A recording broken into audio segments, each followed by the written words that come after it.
Hello बच्चों, good evening, welcome to my channel. हम लोग इंटीग्रेशन पढ़ रहे हैं। किन बच्चों के लिए पढ़ रहे हैं? जो बच्चे क्लास 12 में पढ़ रहे हैं और क्लास 12 के किसी भी बोर्ड में पढ़ रहे हैं, चाहे सीबीएसई हो, आईसीएसई बोर्ड हो या कोई भी स्टेट बोर्ड हो, ये वीडियो इन सभी बच्चों के लिए है। ठीक है, तो पिछले क्लास में जो हम लोग पढ़ चुके हैं, क्या पढ़ चुके हैं? पार्शियल फ्रैक्शन का एक्सरसाइज 7.5 में है। एनसीईआरटी बुक हम लोग कवर कर रहे हैं, तो उसमें एग्जाम्पल नंबर 12 तक कर चुके हैं। फुल थ्योरी पढ़े थे पार्शियल फ्रैक्शन का, और साथ में हम लोग 2 एग्जाम्पल्स का क्वेश्चन किए थे। तो और भी एग्जाम्पल के क्वेश्चंस बचे हुए हैं एक्सरसाइज 7.5 में, तो हम उनको आज देखने वाले हैं। ठीक है, तो आप जानते हैं क्या बोलने वाले हैं।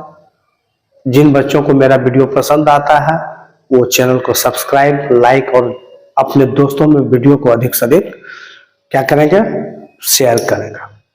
ठीक है, तो चलते हैं आगे। देखिए क्वेश्चन है आपका एग्जाम्पल 13। फाइंड है integration of 3x - 2 dx by x + 1 का whole square into x + 3। Continue हम लोग क्या कर रहे हैं? Partial fraction. इसका सॉल्यूशन क्या होगा? सबसे पहले ये देखना कि जो क्वेश्चन दिया हुआ उस पर डायरेक्टली पार्शियल फ्रैक्शन यूज हो सकता है कि नहीं। हाँ भैया, हो सकता है। क्यों? क्योंकि ऊपर का डिग्री 1 है, मैक्सिमम 1 है। नीचे का डिग्री जो है, इसको इससे मल्टीप्लाई करोगे तो 2 1 3 डिग्री हो जाएगा।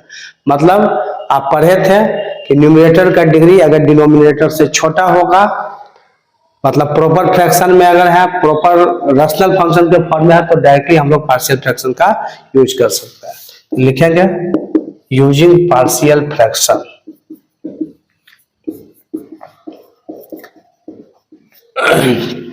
क्या आपका क्वेश्चन है उसको इंटीग्रेशन से पहले बाहर निकालिए और इसका पार्शियल फ्रैक्शन तोड़िए पहले, फिर इंटीग्रेशन के अंदर ले जाएंगे। तो डायरेक्टली यूज कर सकते हैं। लिखेंगे इसको a बाय x + 1 का होल स्क्वायर है। आपने टेबल में देखा था पिछले लेक्चर में। x + 1 के होल स्क्वायर को क्या लिखेंगे? x + 1 plus b by x + 1 का होल स्क्वायर।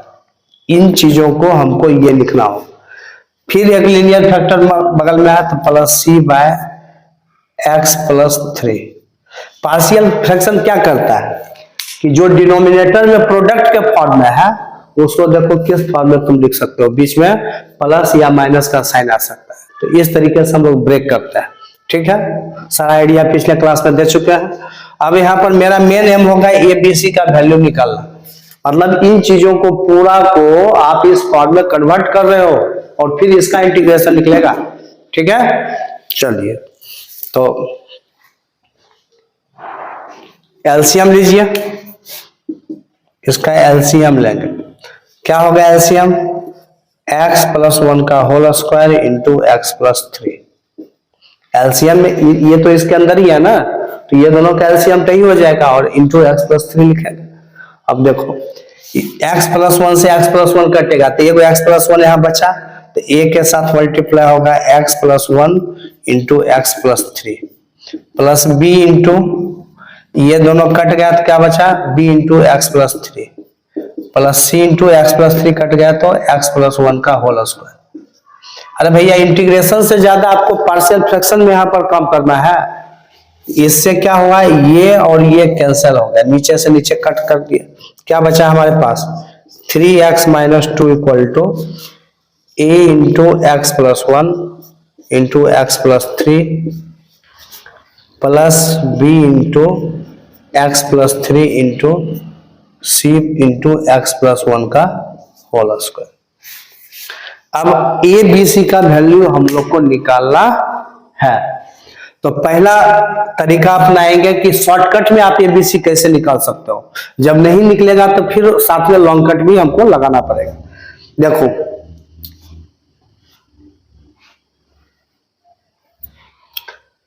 अगर हम x का वैल्यू देखो यहां पर -3 पुट करते हैं हम, तो अगर x का वैल्यू -3 पुट करेंगे तो ई भी चला जाएगा खत्म, क्योंकि -3 + 3 0, पूरा 0 करेगा, इसको भी 0 करेगा और सी का वैल्यू हमारा मिल जाएगा। तो बेहतर क्या रहेगा, हमको ये सोचना है कि कैसे जल्दी जल्दी एबीसी हम लोग निकाल लें। तो यहाँ पर जो तरीका पिछले लेक्चर में अपनाया था 2 क्वेश्चन बनाने में, एबीसी निकालने में, वही हम लोग यहाँ पर भी यूज करेंगे। तो पुट करते हैं हम लोग, पुट x = -3 लेते हैं और ये पूरा में x का वैल्यू -3 पुट करेंगे तो क्या होगा, 3 × -3 -2, यहाँ भी x का वैल्यू -3 डालेंगे, इधर डालेंगे, देखो यहाँ -3 पुट करोगे तो -3 + 3 0, तो ये पूरा को क्या बना जाएगा, ए पार्ट को 0 बना दिया, a × 0 हो गया। बी वाला भी पार्ट क्या होगा, -3 + 3, b × 0, ये भी खत्म, प्लस c × -3 + 1, -3 + 1 का होल स्क्वायर, ये हो गया 3 × -9 और -2 -11 हो गया। इधर हो गया -3 + 1 -2 का स्क्वायर 4 + 4c हो गया, मतलब c = -11/4 आ गया। c का वैल्यू हमारे पास आ चुका है, ठीक है। अब देखेंगे कि बाकी और वैल्यू कैसे निकल सकता है। देखो जब x का वैल्यू हम -1 पुट करेंगे हैं, तो -1 + 1 ये 0, इसको खत्म कर देगा, -1 पुट करेंगे तो इसको भी खत्म कर देगा, तो a c 0 हो जाएगा, तो हमारा b का वैल्यू मिल जाएगा कि नहीं मिल जाएगा। फिर जो नहीं मिलेगा उसके लिए देखेंगे क्या करना है। तो अभी हम फिर पुट करते हैं, इस मेथड से वैल्यू निकालना ज्यादा अच्छा है।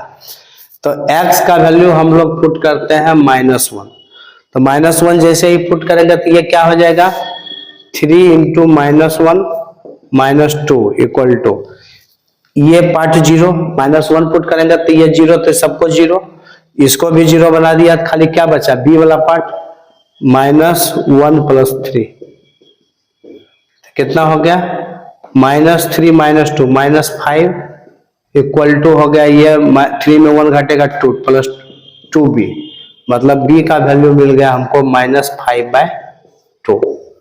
a और b हमको मिल चुका है। इसी समय लेट इसमें लगता है भाई। अब जरा देखो, हमारा a का वैल्यू c मिल गया, b मिल गया, लेकिन a अभी तक आपको नहीं मिला। अब क्या पुट करोगे बोलो, यहाँ पर दो एगो चीज था, -3 पुट किया, -1 पुट किया, और कुछ है यहाँ पर नहीं है। और इतना देर में आपका 2 वैल्यू b c मिला है, लेकिन ये नहीं मिला, समझ रहे हैं ना। तो अब इसको आपको क्या करना होगा, मल्टीप्लाई करना होगा। इसको हमको लिखना पड़ेगा, क्या लिखना पड़ेगा, देखो इतना काम कर लिया,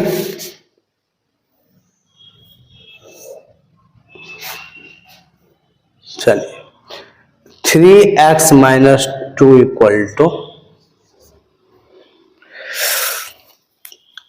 = इसको थोड़ा मल्टीप्लाई करो, कितना होगा, a × x हो गया। नहीं, जब देखो अगर तीनों वैल्यू इसी तरीके से पुट करके निकल जाता तो हमको अभी मल्टीप्लाई करने का कोई जरूरत नहीं था, लेकिन एक वैल्यू हम लोग का फंस गया है जो नहीं निकल रहा है पुट करके, तो इसके लिए अब हमको मल्टीप्लाई करके इक्वेशन बनाना होगा, और एक वैल्यू निकालने के लिए ये सब काम करना पड़ रहा है, ठीक है। चलिए, तो ये हो गया x × x², फिर x को 3 से करेंगे 3x, और +1 से करेंगे तो 1x होगा, 3x + x 4x होगा, और +3 × 1 3 हो गया, ये से हो गया multiply, plus bx + 3b +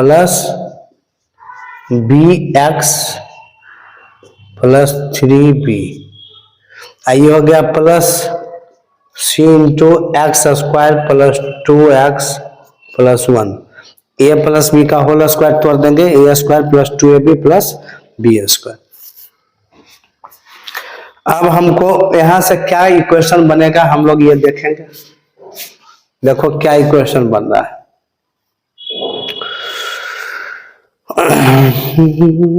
3x - 2 = देखो x² वाला पहले देखते हैं, शॉर्टकट में थोड़ा लिखो ना भाई, a × x², तो x² कॉमन ले लो, ए एक्स स्क्वायर, तो एगो ए बचा, और फिर इसका छोड़ो, इधर लो बी एक्स 3b प्लस सी एक्स स्क्वायर। हम एक्स स्क्वायर वाला सबको एक साथ करने जा रहे हैं, तो ए एक्स स्क्वायर हो गया ना, और यहाँ पर अब स्क्वायर वाला नहीं है, इसमें भी नहीं है, इसमें भी नहीं है, इसमें है प्लस सी एक्स स्क्वायर, तो एक्स स्क्वायर कॉमन लेगा, ये प्लस सी बचेगा कि नहीं। अब एक्स वाला टर्म को पकड़ो, देखो प्लस एक्स हम लोग कॉमन लेते हैं, प्लस एक्स, तो क्या क्या आएगा 4ax, तो 4a बचेगा। एक्स वाला टर्म में यहाँ पर देखो एक bx है, तो प्लस b बचा यहाँ पर, और x वाला में यहाँ पर 2cx है, क्या है 2cx, तो 2cx में हमारे पास x बाहर ले लिए तो प्लस 2c बचा। अब कांस्टेंट वाला में क्या बचा प्लस 3a, समझ रहे हो बात को। हम उसी को मतलब इस स्टेप को तुम चाहता तो डायरेक्टली मल्टीप्लाई सबको कर देता, फिर एक्स स्क्वायर को एक साथ, एक्स को एक साथ और एबीसी वाले को एक साथ रखते हैं, लेकिन हम यहीं से खोज के इस तरीके से लिख लेते हैं, एक स्टेप कम लिखना पड़ेगा। देखो 3a है और इधर अब कुछ नहीं रहा, ए वाला कॉन्स्ट प्लस 3 भी यहाँ हो गया, और इधर हो गया एक्स स्क्वायर वाला हो चुका है 2x वाला plus c into 1 plus c, देखो ऐसे हो गया। अब यहां से कंपेयर कर लो, तो कंपेयर करेंगे, हमारा तो दो वैल्यू तो ऑलरेडी निकाल के रख दिए हैं, अगर एक भी वैल्यू इस मेथड से नहीं निकाल के रखते तो यहाँ पर 3 गो इक्वेशन हो जाता। कंपेयर कर कीजिएगा तो एक्स स्क्वायर का कोएफिशिएंट यहाँ कुछ नहीं है तो 0 है, तो a plus c equal to 0। एक आता है यहाँ पर 4a plus b plus 2c, x को एक्स के साथ कंपेयर करेंगे तो उतना इक्वल टू 3 लिखते हैं, कांस्टेंट को कांस्टेंट के साथ इतना इक्वल टू -2, 3 इक्वेशन आएगा। यहां से अगर कंपेयर करेंगे, लेकिन हमको वो सबसे जरूरत नहीं है अभी, कंपेयरिंग ऑन सिखा देते हैं आप लोग को, कंपेयरिंग ऑन बोथ साइड्स, दोनों साइड कंपेयर करेंगे तो एक्स स्क्वायर को एक्स स्क्वायर के साथ a plus c equal to 0, एक इक्वेशन ये हो गया। 4a plus b plus 2c, x को एक्स के साथ करेंगे इतना इक्वल टू 3, सेकेंड इक्वेशन, और 3a प्लस 3b प्लस सी कांस्टेंट को कांस्टेंट के साथ इक्वल टू -2, तीसरा इक्वेशन। अगर इधर से कोई वैल्यू निकला हुआ नहीं रहता तो आपको ये तीनों को सॉल्व करना पड़ता। देखे तो पुट करके बनाने का ये फायदा है कि अगर हम पुट कर लिए तो दो वैल्यू पहले मिल गया, एक भी अगर पहले मिल जाएगा तो उधर हेल्प मिल जाएगा। क्या भी आपको हेल्प मिलेगा, सी का वैल्यू निकला हुआ है और a plus c equal to यहाँ पर 0 है, यूजिंग पहला equation a plus c equal to 0 है, तो यहाँ से a इक्वल टू क्या लिख सकते हैं -c, और c का वैल्यू -11/4 है, तो माइनस माइनस कितना हो गया +11/4, जो कि a का वैल्यू 11/4, देखो कितना आसानी से आपको मिल गया, ऐसे आपको नहीं मिलता है, समझे।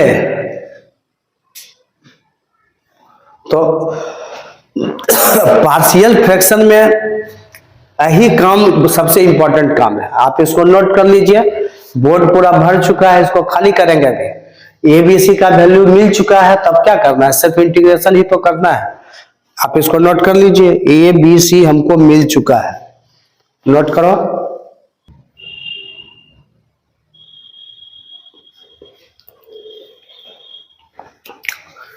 देखिए कंटिन्यू अब करते हैं, I equal to integration of, तो हम जो लिखे वो तो मिटा चुके हैं, लेकिन आप लोग के पास तो है, हम लिख लेंगे, इससे कोई दिक्कत नहीं है।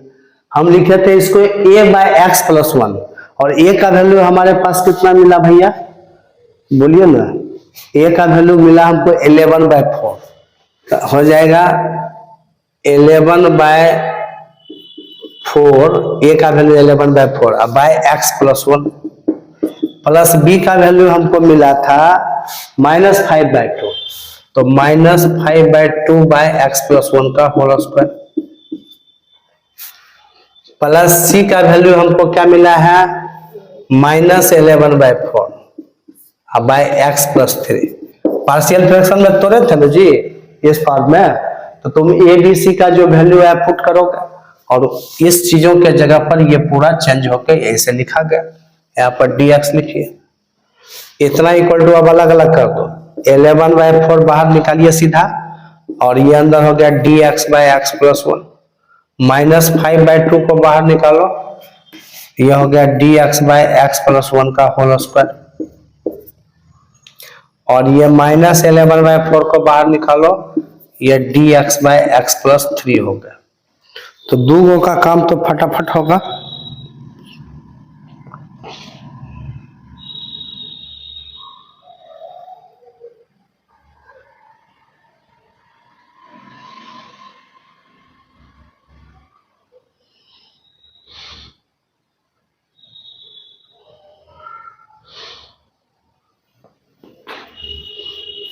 चलिए कीजिए, 11/4 इसका क्या हो गया, log mod ऑफ x + 1 होगा ना, इंटीग्रेशन 1/x का इंटीग्रेशन क्या होता है, log x, तो dx/x + 1 का log x + 1, और इसका कर लेते हैं -11/4 log mod ऑफ x + 3, पहला का हो गया, तीसरा का हो गया, ये अभी बचा हुआ है, इसको बाद में कर रहे हैं अभी, क्योंकि दोनों को हम कुछ फॉर्मूला पर डाल सकते हैं, -5/2, और ये ऊपर जाएगा तो x + 1 पर पावर -2 होगा, और x पर पावर n का इंटीग्रेशन क्या होता है, x पर पावर n + 1/n + 1, तो x + 1 पर पावर -2 + 1 by -2 + 1, -2 + 1 by -2 + 1, ये होगा, और प्लस c लिखना नहीं भूलिए। चलिए और एक लाइन हम लोग लिखेंगे,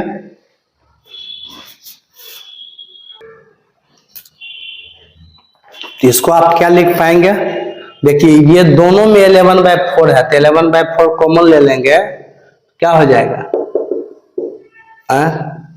log mod of x + 1 minus log x + 3, bracket में ले लिया, और ये हो गया -5/2, ये कितना हो गया, इतना पर पावर -1, और -2 + 1 -1 हो गया, तो माइनस माइनस प्लस 5/2 हो गया, +5/2, और उस पर पावर -1 बचा है, क्या बचा है, x + 1 पर पावर -1, ठीक है, प्लस c लिखेंगे, तो ये अब एक लाइन लिख दो, 11/4 log m - log n log m/n, ये हो गया, और वो हो गया 5/2 इंटू पावर -1 है, तो नीचे आके क्या पावर हो गया, प्लस हो गया, 5/2 इंटू इतना प्लस c, ये इसका फाइनल आंसर होगा। आप इसको नोट कर लीजिए।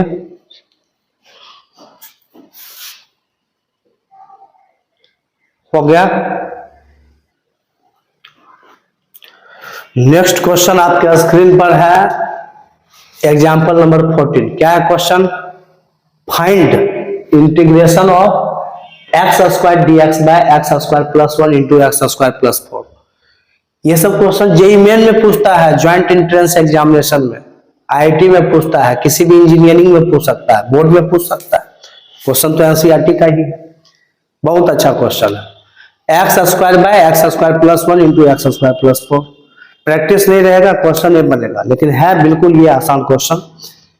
यहां से देख के पता चल रहा है कि ऊपर का डिग्री कम, नीचे का ज्यादा, क्योंकि x² 104 डिग्री हो जाएगा, 4 पावर मैक्सिमम है, 2 पावर है, मतलब डायरेक्ट पार्शियल फ्रैक्शन का इस्तेमाल हम लोग कर सकते हैं। लेकिन यहां पर एक चेंजेस कर ले तो थोड़ा आसान ये हो जाएगा। क्या चेंज करना, इन चीजों को लेट, इसका जो सॉल्यूशन है, अगर हम x² को y मान लें या कुछ अदर चीज मान लें, बाद में पुट कर लेंगे उसके जगह पर x², तो ये चीज क्या हो जाएगा, x² x² + 1 इंटू x² + 4, ये जो है इसको लिख पाएंगे y + 1 इंटू y + 4। देखो अब ये थोड़ा सा क्या हुआ ना, आसान जैसा लग रहा है, ठीक है। तो यहां भी देख रहे हैं कि न्यूमरेटर का डिग्री डिनोमिनेटर के डिग्री से कम है, तो यूजिंग पार्शियल फ्रैक्शन, डायरेक्ट इस पर हम पार्शियल फ्रैक्शन का इस्तेमाल करेंगे। तो क्या लिख पाएंगे इसको, y + 1 into y plus 4 equal to a by y plus 1 into y plus b by y plus 4। LCM लेंगे इसका, क्या करेंगे, एलसीएम लेंगे। Y plus 1 into y plus 4 LCM हो गया।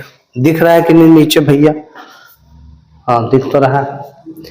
तो इसके नीचे y प्लस 1 है तो कट गया, तो a into y plus 4 plus b into y plus 4 से y प्लस 4 कट गया, तो b इंटू वाई प्लस 1 हो गया। ये और ये आपका कैंसिल हो गया, ठीक है। तो हमारे पास बचा y इक्वल टू, क्या बचा, y इक्वल टू हो गया a into y plus 4 plus b into y plus 1। अब इतना छोटा रहेगा तो पुट करके ही हम लोग आराम से वैल्यू को निकाल सकते हैं, है ना। तो पुट करो यहाँ पर, y का वैल्यू अगर हम यहाँ पर -4 पुट करेंगे तो ये 0 हो जाएगा। y का वैल्यू -1 पुट करेंगे तो ये 0 हो जाएगा। तो पुट करते हैं, पहले b को 0 करो, ये निकालो, पुट y इक्वल टू -1। तो देखो y का जहां जहां y है -1 equal to a into y plus 4, तो y का वैल्यू -1 प्लस 4 और ये तो 0 हो गया, b इंटू 0 0। तो हमको a कितना मिल गया, 4 में घटेगा 3, तो 3a इक्वल टू -1, तो a इक्वल टू -1/3 a का वैल्यू मिल गया। फिर पुट कर देंगे, पुट करो, a का वैल्यू हमको क्या मिला, -1/3 मिला, बिल्कुल सही मिला है। और b का वैल्यू, अब b को हमको निकालना है, तो y का वैल्यू -4 पुट करो, put y equal to -4, put कीजिए, -4 इक्वल टू a इंटू 0, ये खत्म, प्लस b इंटू -4 प्लस 1, तो -4 plus 1 -3b, -3b equal to -4 equal to -3b, minus minus cut गया, b का वैल्यू निकल गया 4/3। यही तो मेन खेला है बाबू, a और b का वैल्यू हमको आसानी से मिल चुका है, ठीक है। तो जब a और b हमारा मिल चुका है तो ओरिजिनल जो है क्या है, यहां पर हम इसको लिखे हैं इतना equal to a by y plus 1 plus b by y plus 4 है।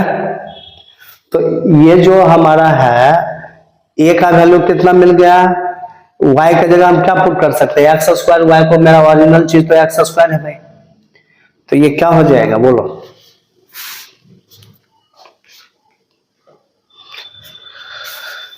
इसको लिखो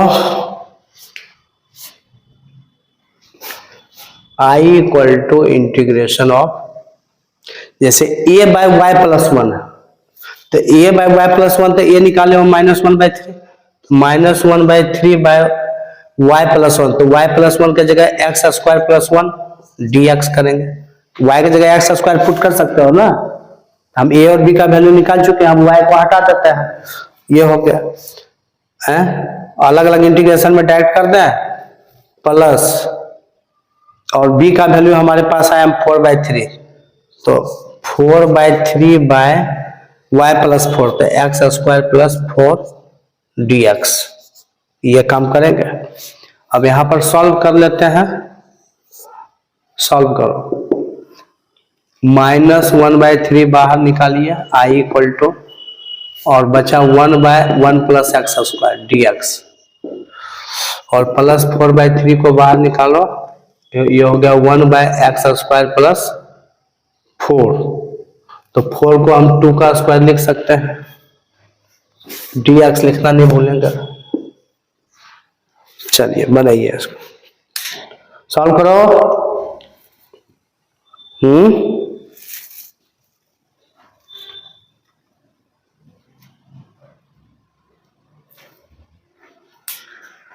देखो ये तो डायरेक्ट फॉर्मूला पर है, 1/1 प्लस x², ये tan इनवर्स x का फॉर्मूला है, तो क्या हो गया, -1/3 tan इनवर्स x,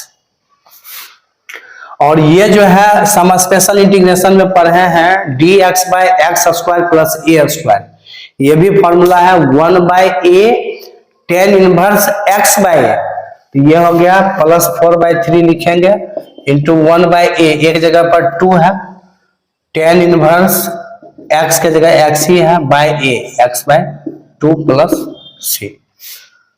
तो कितना आंसर हो गया finally -1/3 tan inverse X plus ये ऊपर 2 दूनी 4 ये काट दो प्लस 2/3 है ना, और tan inverse X by 2 plus C, ये आपका फाइनल आंसर हुआ।